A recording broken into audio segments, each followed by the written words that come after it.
Porque dá um trabalho danado reescrever a história humana inteira. Esse pessoal é preguiçoso, é conservador, é ortodoxo. Eles sentam em cima dos grandes achados arqueológicos, só que chegou uma hora em que não vai ser mais possível.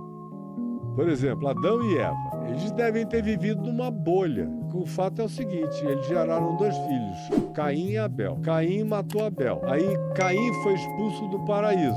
Saiu para uma cidade chamada Nod, que era uma cidade já, uma civilização super estruturada, e casou com uma mulher e teve muitos filhos. E a Bíblia não está nem aí para te explicar como é que isso aconteceu. Como é que a cidade já estava lá? Já estava lá. Se Adão e Eva tinham acabado de aparecer ou se tinham aparecido, de onde já estava lá? Como, por exemplo, no capítulo 6, outra vez, antes dos Benai Elohim descerem e possuírem as filhas dos homens e gerarem os Nefilim, que em hebraico significam os filhos dos que caíram e que se tornaram gigantes, eram gigantes, seres desproporcionais, que estão sendo achados há muitos anos e a arqueologia encobre. A arqueologia não deixa que isso venha a público, porque dá um trabalho danado reescrever a história humana inteira. Esse pessoal é preguiçoso, é conservador, é ortodoxo. Eles sentam em cima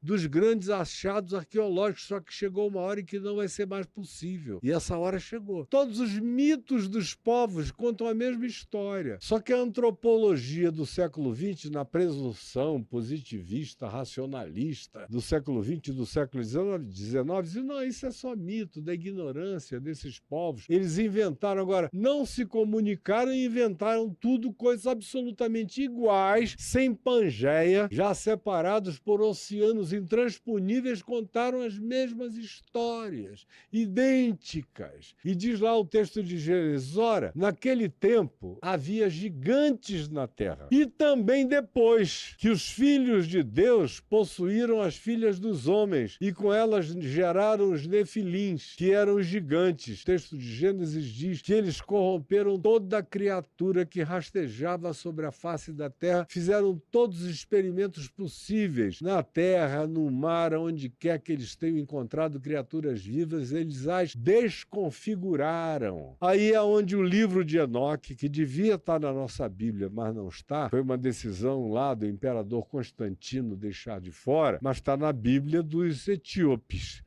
Se você pegar a Bíblia dos etíopes, o livro de Enoque consta lá. Você vai ver a mesma história com detalhes. Que detalhes são esses? Que eles trouxeram essas tecnologias que eram entendidas pelos povos antigos como magias e que eles evocaram para si o lugar de adoração de deuses. Foram adorados como deuses por gerações e gerações e gerações. Corromperam a natureza humana, a natureza da criação, a natureza de todos os animais, de modo que quase tudo que a gente vê como mito, metade homem, metade peixe, metade isso, metade aquilo, não foi mito, foram coisas que aconteceram com experimentos genéticos.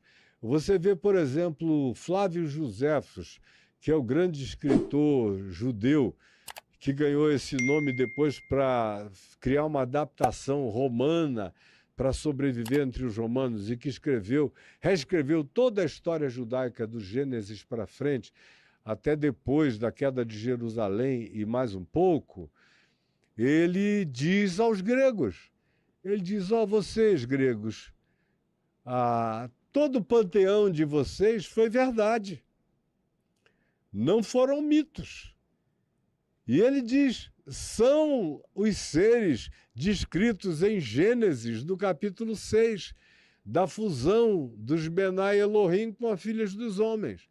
De modo que o que Freud se apropriou como uma psicologia humana, usando o panteão greco-romano como simbolização, manifestação arquetípica exacerbada da natureza humana exagerada, de fato aconteceu.